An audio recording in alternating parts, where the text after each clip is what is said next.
Hi, everyone, and welcome back to Show Home Live. In this exclusive interview, I'm joined by Yvonne Orgel, who is the Managing Director of the Unified Water Label. Yvonne, could we begin by learning a little bit about yourself before we delve into the work of the Unified Water Label? By you telling us a bit about your professional background and what led you to where you are today.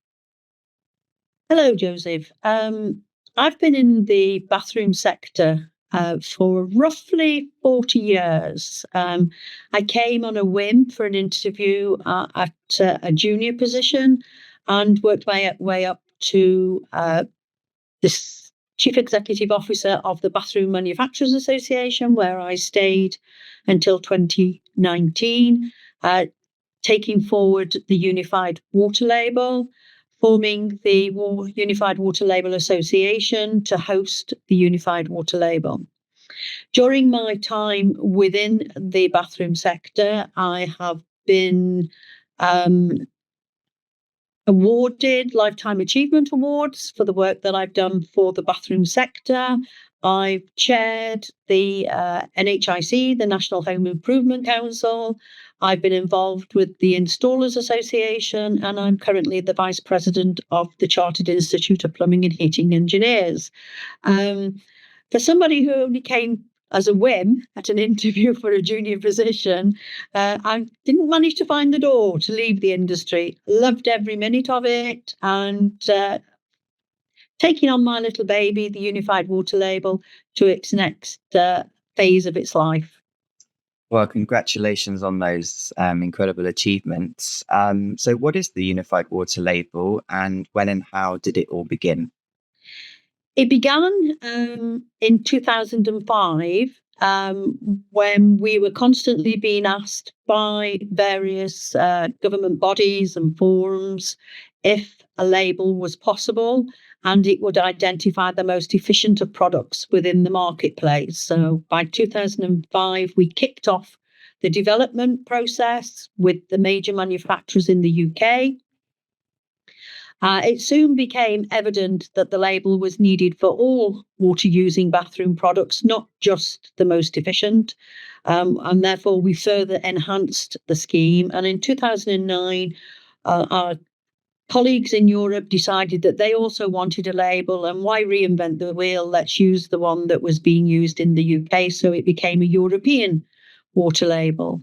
In 2000 and probably around about 2018, there were 5 labelling schemes in Europe, and we were asked by the European Commission if there was a possibility to merge them. And we've been working on enhancing and thinking the technical criteria to have one labelling scheme across Europe. Majority of brands that trade in the UK trade right across Europe, and what they were looking for was one label that was capable of doing cross-border selling. It's a unique labelling scheme run by the industry for the industry, and it's aimed at educating people on how much water the bathroom products use. We have 15 categories, different categories of different products: taps, showers, WCs, baths, some components, electric showers, recirculating showers, and so on and so on. So it does cover majority of the products in the market. It is there, supported by 160 major brands. It's got a database of just under 17,000 individual products and covers roughly 85% of the UK market and 75% of the European market in water-using bathroom products. It is utilised extensively by architects and specifiers. We have a water calculator to help them calculate it out, put it on their planning applications, accepted by planning departments around the UK. It aims at trying to encourage lower water wastage, and therefore 10,500 architects and specifiers have used it over 500,000 projects since we developed the calculator way back in 2010. Well, those are some very impressive figures that you just mentioned there. So to talk a little bit about the benefits for both the customers thinking of architects and manufacturers, and then after that also the end consumer, so homeowners. Can you tell us a little bit more about the advantages for those? Yeah, I think it's common knowledge that the globe has too many people, not enough water. It's a simple fact. 3% of the water that we find on our planet we could use. 2% hidden under ice packs, so we can't get at it. So 1% is potable water that we can utilize for everybody on this planet. We waste water. It comes out the sky for free. If you're a consumer, you don't think about it. It has to go through all sorts of filtration processes. But we think we can turn a tap on and out it comes. We can flush the WC and the waste is got rid of. But we use it too wasteful. And if we're not careful, future generations are not going to have the water that we have today. So we have to be more water wise. One of the beauties of the labelling scheme is to help people understand how much water a particular tap or WC or the bath, the volume of a bath, how much water there is, so that you can make a conscious decision to not waste it. And that is the simple message of the label. And could you share any success stories or specific case studies that highlight the effectiveness of this label in the sense that you just mentioned? I've already mentioned 10,500 architects and specifiers have used it to help with their planning process and to identify how much water that particular project is going to be using. 500,000 of these projects have been done. So major house builders, major architects and specifiers have used the calculation and using the database of products to identify the correct product, drag and drop it into the calculation and print it off at the end. If 500,000 projects are using it, I mean, that's a great advocate that something right is being used. But we've also had many consumers asking us about how they can use the calculator. So it's not just professionals, it's consumers that are using it. So I had one in particular a few months ago that asked how they did that, and we held their hands and we did the calculations with them, and they then were very surprised that they weren't using as much water as they thought they were, and therefore that fits in line with the government's goal of reducing water waste. So there are many examples out there. It's very hard to home in on one in specific, but we work with architects, designers. I'm working with a high-end bathroom boutique chain at the moment of how to dress their showroom with the label so they can educate their customers coming in. Now, these customers are spending between 20 and 30,000 on a new bathroom. And people say, not interested in water efficiency. People are interested. They're interested in saving this planet and ensuring that their children and grandchildren have sufficient water. Now, if there's no interest, why have we got so much interest from these bathroom boutiques on finding out how much water products use so they can educate their customers? Yeah, I think the interest is definitely there. People are becoming much more environmentally conscious. When it comes to using the water label and the calculator, how does this work? How does the label recognize or measure the effectiveness and the water usage?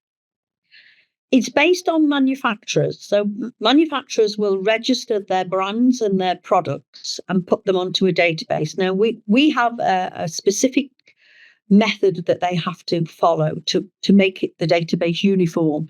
And we call it the bulk upload form. And it has 50 different fields that they have to complete, fill in. That goes from the brand name, the product code, the flow, volume, or flush.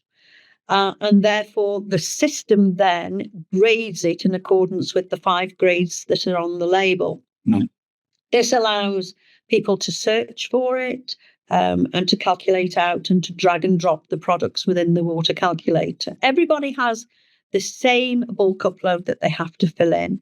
There's a brief description that limits the amount of words that are used, again, allowing people to search through descriptions as well as product codes. It's simple to see. And for the architect, specifiers, and the consumer, it's free. So manufacturers put their products on there. It may be that it's a manufacturer that's doing it on behalf of a major retailer or merchant. We have merchants and retailers in support of the scheme. They then upload their own branded product, but consumers can identify the product that they're looking for. There's an image of the product, so consumers choose by image. We don't include price because the pricing market is different, dependent on the channel to market. So therefore, we've excluded price. We don't think it's relevant. We think it's more of interest to know how much water. And we also include for taps and showers the energy aspect. And that is a basic metric of how much energy is being used to heat the hot water. We keep it simple because consumers like simplicity. Don't overcomplicate it with the technical criteria. Now, the technical criteria has been developed with industry experts right across Europe. And that then works with existing product standards that are well known within the sector. Manufacturers are already doing it. They then sign a declaration of conformity to say that their products conform to those standards. And not that we don't trust the manufacturers, but 5% of all listed products are then called for audit. Now, we have a lot of slaves and masters within our database, so it's the master products. So the slave is perhaps a deviant of colour or a WC left and right hand flushing mechanisms. We discount all that. We go for the master product, and those are the products that are called for audit. And the audit is undertaken to ensure that the products are delivering what they say they're going to deliver, so that we work on a no more basis. So if you say your tap's delivering 6, we expect your tap to deliver 6. And that's why we've kept the system simple, effective, and has the technical criteria at the back of it. And when it comes to keeping up with updates or advancements, in this case in water-saving technologies, how does the Unified Water Label keep up with those changes?